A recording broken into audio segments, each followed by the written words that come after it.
Malavalli June 29 Mandya ಜಿಲ್ಲೆಯ ಹಲಗೂರು ಸಮೀಪದ ಪ್ರಸಿದ್ಧ ಪ್ರವಾಸಿ ತಾಣ ಮುತ್ತತ್ತಿಯಲ್ಲಿ ಭಕ್ತಾದಿಗಳ ಸುರಕ್ಷತೆಗಾಗಿ ಋಷಿಕೇಶ ಮತ್ತು ಹರಿದ್ವಾರ ಮಾದರಿಯಲ್ಲಿ ಕಾಲುವೆ ನಿರ್ಮಾಣದ ಮೂಲಕ ಸ್ನಾನಘಟ್ಟಗಳನ್ನು ಅಭಿವೃದ್ಧಿಪಡಿಸಲು ಕ್ರಮ ಕೈಗೊಳ್ಳಲಾಗುವುದು ಎಂದು ಜಿಲ್ಲಾ ಉಸ್ತುವಾರಿ ಹಾಗೂ ಬೃಹತ್ ಮತ್ತು ಮಧ್ಯಮ ನೀರಾವರಿ ಸಚಿವ ರಾಮಲಿಂಗಾರೆಡ್ಡಿ ತಿಳಿಸಿದ್ದಾರೆ. ಸೋಮವಾರ ಸಂಜೆ ಮುತ್ತತ್ತಿಗೆ ಭೇಟಿ ನೀಡಿ ಅಧಿಕಾರಿಗಳೊಂದಿಗೆ ಸಭೆ ನಡೆಸಿದ ಬಳಿಕ ಅವರು ಈ ವಿಷಯ ತಿಳಿಸಿದರು. ಯೋಜನೆಗೆ ಅಗತ್ಯವಿರುವ ವಿಸ್ತೃತ ಯೋಜನೆಯ ವರದಿ ತಯಾರಿಸಲು ಸೂಚಿಸಲಾಗಿದೆ ಎಂದು ಹೇಳಿದರು. ಕಾವೇರಿ ನದಿ ತೀರದಲ್ಲಿ ಹಾಗೂ ಅಗತ್ಯವಿರುವ ಸ್ಥಳಗಳಲ್ಲಿ 20 ಸಿಸಿ ಕ್ಯಾಮೆರಾಗಳನ್ನು ಅಳವಡಿಸಲಾಗುವುದು. ಅರಣ್ಯ ಇಲಾಖೆ ಸಿಬ್ಬಂದಿಗಳೊಂದಿಗೆ ಪ್ರತಿದಿನ 8 ಭದ್ರತಾ ಸಿಬ್ಬಂದಿಯನ್ನು ನಿಯೋಜಿಸಲಾಗುವುದು. ಜೊತೆಗೆ ಮುತ್ತತ್ತಿಯಲ್ಲಿ ಪೊಲೀಸ್ ಚೌಕಿ ನಿರ್ಮಿಸಿ ಹಬ್ಬ ಹಾಗೂ ರಜಾ ದಿನಗಳಲ್ಲಿ ಒಬ್ಬ ಪೊಲೀಸ್ ಸಬ್ ಇನ್ಸ್ಪೆಕ್ಟರ್ ನಿಯೋಜಿಸಲು ಜಿಲ್ಲಾ ಪೊಲೀಸ್ ವರಿಷ್ಠಾಧಿಕಾರಿಗಳಿಗೆ ಸೂಚಿಸಲಾಗುವುದು ಎಂದರು. ಮೇಕೆದಾಟು ಅಣೆಕಟ್ಟು ನಿರ್ಮಾಣದಲ್ಲಿ ಮುತ್ತತ್ತಿ ಮುಳುಗಡೆಯಾಗುವ ಸಾಧ್ಯತೆ ಇದ್ದರೂ ಅದುವರೆಗೆ ಪ್ರವಾಸಿಗರಿಗೆ ಅಗತ್ಯವಿರುವ ಮೂಲಸೌಕರ್ಯಗಳು ಹಾಗೂ ಶೌಚಾಲಯಗಳನ್ನು ಒದಗಿಸಲು ಕ್ರಮ ಕೈಗೊಳ್ಳಲಾಗುವುದು. ಮುತ್ತತ್ತಿ ವನ್ಯಜೀವಿ ವಲಯ ಪ್ರದೇಶವಾಗಿರುವುದರಿಂದ ಕಾವೇರಿ ತೀರದಲ್ಲಿ ಪ್ಲಾಸ್ಟಿಕ್ ತ್ಯಾಜ್ಯವನ್ನು ನಿಯಂತ್ರಿಸಲು ಕಟ್ಟುನಿಟ್ಟಿನ ಕ್ರಮ ಕೈಗೊಳ್ಳಲಾಗುವುದು ಎಂದು ತಿಳಿಸಿದರು. ಈ ಸಂದರ್ಭದಲ್ಲಿ ಶಾಸಕರಾದ ಪಿಎಂ ನರೇಂದ್ರ ಸ್ವಾಮಿ, ಜಿಲ್ಲಾಧಿಕಾರಿ ಕುಮಾರ್, ಜಿಲ್ಲಾ ಪೊಲೀಸ್ ವರಿಷ್ಠಾಧಿಕಾರಿ ವಿಜಯ್ ಶೋಭಾರಾಣಿ, ಜಿಲ್ಲಾ ಪಂಚಾಯತ್ ಮುಖ್ಯ ಕಾರ್ಯನಿರ್ವಾಹಕ ಅಧಿಕಾರಿ ನಂದಿನಿ, ಕಾವೇರಿ ವನ್ಯಜೀವ ವಲಯದ ಡಿಸಿಎಫ್ ಜಗನ್ನಾಥ್, ಕಾವೇರಿ ನೀರಾವರಿ ನಿಗಮದ ವ್ಯವಸ್ಥಾಪಕ ನಿರ್ದೇಶಕ ಮಹೇಶ್, ತಹಶೀಲ್ದಾರ್ ಎಸ್ವಿ ಲೋಕೇಶ್ ಸೇರಿದಂತೆ ಹಲವು ಅಧಿಕಾರಿಗಳು ಉಪಸ್ಥಿತರಿದ್ದರು.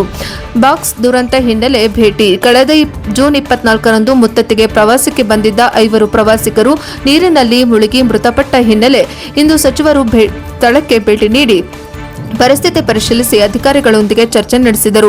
ಮೃತಪಟ್ಟವರಲ್ಲಿ ಬೆಂಗಳೂರು ದಕ್ಷಿಣ ಜಿಲ್ಲೆಯ ಶ್ವೇತಾ 38 ವರ್ಷ, ಚೈತ್ರ 20 ವರ್ಷ, ಆಣಿಗೇರೆ ಗ್ರಾಮದ ಪ್ರಿಯಾಂಕಾ 28 ವರ್ಷ, ಮದ್ದೂರು ತಾಲೂಕಿನ ವಿಜಯಮ್ಮ 52 ವರ್ಷ ಹಾಗೂ ಕಾರು ಚಾಲಕ ಮಹೇಶ್ 38 ವರ್ಷ ಸೇರಿದ್ದಾರೆ. ಕಾವೇರಿ ನೀರು ಬಿಡುಗಡೆ ಕುರಿತು ಸ್ಪಷ್ಟನೆ. ತಮಿಳುನಾಡಿಗೆ ನೀರು ಬಿಡುಗಡೆ ಮಾಡುವ ಕುರಿತು ಮಾತನಾಡಿದ ಸಚಿವರು, ಪ್ರಸ್ತುತ ಅಣೆಕಟ್ಟುಗಳಲ್ಲಿ ನೀರಿನ ಕೊರತೆ ಇರುವುದರಿಂದ ನೀರು ಬಿಡಲು ಸಾಧ್ಯವಿಲ್ಲ. ಕುಡಿಯುವ ನೀರಿಗೆ ಆದ್ಯತೆ ನೀಡಲಾಗಿದೆ. ಕಾವೇರಿ ಜಲ ಆಯೋಗಕ್ಕೆ ನೀರಿನ ಕೊರತೆ ಮಾಹಿತಿ ನೀಡಲಾಗಿದೆ. ಮಳೆ ಬಂದ ಬಳಿಕ ಪರಿಸ್ಥಿತಿ ಸುಧಾರಿಸುವ ನಿರೀಕ್ಷೆ ಇದೆ ಎಂದರು. ಕೃಷ್ಣರಾಜಸಾಗರ ಜಲಾಶಯ ತುಂಬಿದ ನಂತರ ಬಾಗಿನ ಅರ್ಪಿಸಲಾಗುವುದು. ರೈತರ ಬಿತ್ತನೆಗೆ ಅನುಕೂಲವಾಗುವಂತೆ ಮೋಡ ಬಿತ್ತನೆ ಪ್ರಸ್ತಾವನೆ ಸಲ್ಲಿಸಲಾಗಿದೆ. ಬರ ಪರಿಹಾರ ಕುರಿತು ಸರ್ಕಾರದ ಮಾನದಂಡಗಳನ್ನು ಆಧರಿಸಿ ಮುಖ್ಯಮಂತ್ರಿಯೊಂದಿಗೆ ಚರ್ಚಿಸಿ ತೀರ್ಮಾನ ಕೈಗೊಳ್ಳಲಾಗುವುದು ಎಂದು ತಿಳಿಸಿದರು. ಆಮೇಲೆ ನಮ್ಮ ಎಸ್ ಪಿ ಅವರಿಗೆ ಪೊಲೀಸ್ ಚೌಕಿ ಒಂದು ಇಲ್ಲಿ ಸ್ಥಾಪನೆ ಮಾಡಿ ಅಂತ ಹೇಳಿದ್ದೀನಿ. ಅದು ಗೈಡ್ಲೈನ್ಸ್ ಪ್ರಕಾರ ಬರೋದಿಲ್ಲ. ಬರದೇ ಇದ್ದರೂ ಕೂಡ ಇಲ್ಲಿ ವಿಶೇಷ ಪ್ರಕರಣ ಅಂತ ಪ್ರಪೋಸಲ್ ಕಳಿಸಿ ಅಂತ ಹೇಳಿದ್ದೀನಿ. ಅದನ್ನು ಸಂಬಂಧಪಟ್ಟ ಹಿರಿಯ ಅಧಿಕಾರಿಗಳು ಅಥವಾ ಗೃಹ ಮಂತ್ರಿಗಳು ಮಾತಾಡಿ ಪೊಲೀಸ್ ಚೌಕಿ ಕೂಡ ಜಾಗ ನಮಗೆ ಇವರೇ ಕೊಡಬೇಕಾಗುತ್ತೆ, ಫಾರೆಸ್ಟ್ ಡಿಪಾರ್ಟ್ಮೆಂಟ್ ಕೊಡಬೇಕು. ಆಮೇಲೆ ಈ CC ಕ್ಯಾಮ್ರಾಸು ಇದು ಮಾನಿಟರ್ ಎಲ್ಲಿಂದ ಮಾಡ್ತೀರಮ್ಮ? ಹಲಗೂರಿಂದನಾ? ಹಲಗೂರು, ಯಾಕಂದರೆ ಇಲ್ಲಿ ನೆಟ್ವರ್ಕ್ ಇರೋದಿಲ್ಲ. ಅದರಿಂದ ಅಲ್ಲಿನೇ ನಮ್ಮ SP ಅವರು ಹಲಗೂರಿಂದನೇ ಮಾನಿಟರ್ ಮಾಡ್ತೀವಿ ಅಂತ ಹೇಳ್ತಾ ಇದ್ದಾರೆ. ಅಲ್ಲಿ ನೆಟ್ವರ್ಕ್ ಚೆನ್ನಾಗಿರುತ್ತೆ ಅಂತ ಹೇಳ್ತಾ ಇದ್ದಾರೆ. ಅದೊಂದು. ಆಮೇಲೆ ಅನೌನ್ಸ್ಮೆಂಟ್ ಸಿಸ್ಟಮ್ಮು ಬೇಕು ಅಂತ ಹೇಳಿದ್ದಾರೆ. ಅದನ್ನು ಕೂಡ ಅದು ಫಾರೆಸ್ಟ್ ಡಿಪಾರ್ಟ್ಮೆಂಟ್ನವ್ರು ಅವ್ರು ಮಾಡ್ಕೊಳ್ತಾರೆ. ಅವರು ಸೂಚನೆ ಕೊಟ್ಟಿದ್ದೀನಿ. ಆಮೇಲೆ ಸೈನ್ ಬೋರ್ಡ್ಸು ಎಲ್ಲ ಕಡೆ ನೋಡಿದೆ, ಆ ಬೋರ್ಡ್ಸ್ ಎಲ್ಲ ಸ್ವಲ್ಪ ಬಣ್ಣ ಹೋಗಿದೆ, ಕೆಲವು ಕಡೆ ಬಿದ್ದೋಗಿದೆ. ಅದನ್ನೆಲ್ಲ ಕೂಡ ರೆಡಿ ಮಾಡಿ ಅಂತ 20 ಬೋರ್ಡ್ಸ್ ರೆಡಿ ಮಾಡ್ತಾರೆ. ಅದೊಂದು ಮಾಡೋಕ್ಕೆ ಹೇಳಿದ್ದೀನಿ. ಮತ್ತು ಪ್ಲಾಸ್ಟಿಕ್ಕು ಭಾಳ ಮುಖ್ಯವಾಗಿ, ಪ್ಲಾಸ್ಟಿಕ್ಕು ನಮ್ಮ ನದಿ ಪಾತ್ರದಲ್ಲಿ ಯಾರೂ ಕೂಡ ಬಳಸಬಾರ್ದು. ಸ್ಟ್ರಿಕ್ಟಾಗಿ ಅದನ್ನು ನಮ್ಮ ಎಲ್ಲಿ ವಾಹನಗಳು ಬರ್ತಾರಲ್ಲ ಅಲ್ಲೇ ಚೆಕ್ ಮಾಡಿ ಅಂತ ಹೇಳಿದ್ದೀನಿ. ಪ್ಲಾಸ್ಟಿಕ್ ಯಾವುದೇ ಕಾರಣಕ್ಕೂ ಒಳಗಡೆ ಬಿಡಬೇಡಿ ಅಂತ ಸೂಚನೆ ಕೊಟ್ಟಿದ್ದೀನಿ. ಮತ್ತು ಎರಡನೇದಾಗಿ ಪ್ಲಾಸ್ಟಿಕ್ ಜೊತೆಗೆ ವಾಟರ್ ಬಾಟ್ಲು ಅದೆಲ್ಲ ಸಣ್ಣ ಬಾಟಲೆಲ್ಲ ತರ್ತಾರೆ. ಮಿನಿಮಮ್ 2 ಅಡಿ 2 ಲೀಟರ್ ಇರ್ತಕ್ಕಂಥ ಬಾಟಲ್ಸು ಉಪಯೋಗಿಸಿ, ಅಥವಾ ಗುಂಪಾಗಿ ಬರ್ತಾರೆ ಕ್ಯಾನಲ್ ತರಲಿ ಅಂತ ಹೇಳಿದ್ದೀನಿ. ಮತ್ತು ಈ ಸಣ್ಣ ಪುಟ್ಟ ಈ ಕುರುಕುರೆ ಅದು ಇದು ತಂದೆಲ್ಲ ನದಿಗೆ ಎಸಿತಾರೆ, ಅದೆಲ್ಲ ಮೀನುಗಳಿಗೆ ಇದೆಲ್ಲ ಕೂಡ ತೊಂದರೆ ಆಗ್ತಾಯಿದೆ.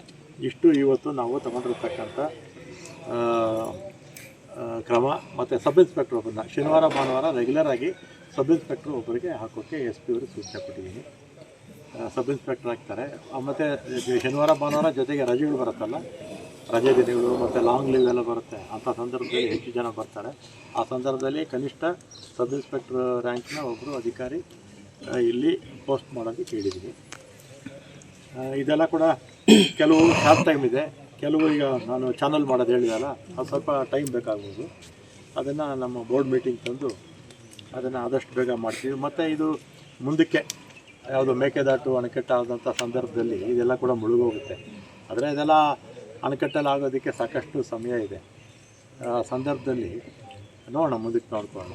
ಈಗ ತಕ್ಷಣಕ್ಕೆ ಒಂದು ಕೆಲವು ವರ್ಷಗಳಿಗೆ ಇದು ನಾವು ಏನು ಕಾರ್ಯಕ್ರಮ ಹಾಕ್ಕೊಂಡಿದ್ದೀವಿ, ಇದು ಮಾಡಿದ್ರೆ ಈ ಸಾವಿನ ಸಂಖ್ಯೆನ ಕಡಿಮೆ ಮಾಡ್ಬೋದು. ಸರ್, ಈ ಡೆವಲಪ್ಮೆಂಟ್ ವಿಚಾರವಾಗಿ ಯಾವಾಗಲೂ ಫಾರೆಸ್ಟ್ ಡಿಪಾರ್ಟ್ಮೆಂಟ್ ಅಬ್ಜೆಕ್ಷನ್ ಇಲ್ಲೇ ಇದ್ದಾರೆ. ಫಾರೆಸ್ಟ್ ಡಿಪಾರ್ಟ್ಮೆಂಟ್ ಅಬ್ಜೆಕ್ಷನ್ ಇರುತ್ತೆ. ಅದಕ್ಕೆ ಅನುಮತಿ ಎಲ್ಲಿ ತಗೊಳ್ತೀರಾ ನೀವು? ನಾಮ್ಸ್ ಪ್ರಕಾರ ಏನಿದೆ ನಾಮ್ಸ್ ಪ್ರಕಾರ ಏನಿದೆಯೋ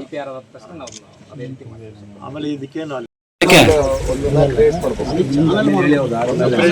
ಮಾಡಿ ಅಲ್ಲಿ ಅವ್ರು ಸ್ನಾನ ಮಾಡ್ಕೊಂಡು ವಾಪಸ್ ಹೋಗ್ಬೇಕು. ಈಗ ಯಾರು ಒಳಗಡೆ ಬರೋದಕ್ಕೆ ಆಗೋದಿಲ್ಲ. ನೀರು ಮುಟ್ಬೇಕು. ಋಷಿಕೇಶದಲ್ಲಿ ಗಂಗಾ ನದಿಯಿಂದ ಒಂದು ಚಾನಲ್ ಮಾಡಿ ತಂದು ಮತ್ತೆ ರಿವರ್ಗೆ ಬಿಟ್ಟಿದ್ದಾರೆ. ಆವಾಗ ಎಂಟೈರ್ ಇದರಲ್ಲಿ ಅಲ್ಲಲ್ಲಿ ಪ್ಲಾನ್ ಮಾಡಿ ಒಂದೇನು ಸ್ಟೆಪ್ಸ್ ಥರ ಮಾಡಿದಾಗ ಅಲ್ಲಿ ಈ ಕಡೆ ನೀರು ಟಚ್ ಮಾಡ್ತಾರೆ. ನಾವೆಂತಾದ್ರೂ ಋಷಿಕೇಶ್ ಮಾಡಲ್ ಮಾಡಬೇಕು. ಅದು ನೀರು ತುಂಬಿ ಹರಿತಾ ಇದ್ದಾಗ ಆಗುತ್ತೆ. ಇಲ್ಲೇನು ಇಲ್ಲ ಸರ್. ಆಮೇಲೆ ಸರ್ ನಮ್ಮ ಐದು ಪ್ಲೇಟ್ ಬಂದರೆ ಸರ್ 1923 ಬಂತಲ್ಲ ಸರ್, 2019 ಆ ಮನೆ ಇದೆಯಲ್ಲ ಸರ್, ಅಲ್ಲಿವರೆಗೂ ಬರುತ್ತೆ. ಬಿಫೋರ್ ಲಾಸ್ಟ್ ಇಯರ್ ಈಗೇನು ಮಾಡ್ಬೋದು ನೀವು ಹೇಳಪ್ಪ? ಸರ್ ಏನಿಲ್ಲ ಸರ್, ಇಲ್ಲಿ ಈಗ ಅಲ್ಲೇ ಮಾತಾಡಿ ಸರ್ ಏನಾಗಿದೆ ಸರ್, ಅಲ್ಲಿ ಇದ್ದ ಮತ್ತಿ ಮರ ಜಾಗ ಯಾವುದಿದೆ ಸರ್, ಅಲ್ಲಿ ಆ ಮತ್ತಿ ಮರ ಐತಂದ್ರೆ ಅಲ್ಲಿ ಚಾನಲ್ ಥರ ಬಂದ್ಬಿಟ್ರೆ ನೀರು ಈ ನೀರಿದ್ದು ತಾವೇನಂಗೆ ಸರ್, ಈ ನೀರಿದ್ದು ಪಾಸ್ ಆಗ್ತದೆ. ಇಲ್ಲಿ ವಾರ ಪ್ರತಿ ವಾರ ಏನಾಯ್ತದೆ ಅಂದರೆ 2000ದಿಂದ 8000 ಜನ ಅಂತ ಬರ್ತದೆ. ಪ್ರತಿ ಶನಿವಾರ ಭಾನುವಾರ ಬರ್ತದೆ. ಆ ಉದ್ದೇಶದಿಂದ ನೀವು ಒಂದು ಚಾನಲ್ ಅಂತ ಬಿಟ್ಬಿಟ್ರೆ ಒಂದು 500ರಿಂದ 1000 ಜನ ಒಂದೇ ಹೇಳ್ತಂದ್ರೆ ಸರ್, ಅದು ಮಳೆಗಾಲಕ್ಕೂ ಅನುಕೂಲ ಆಯ್ತದೆ, ಸಮ್ಮರ್ ಟೈಮ್ಗೂ ಅನುಕೂಲ.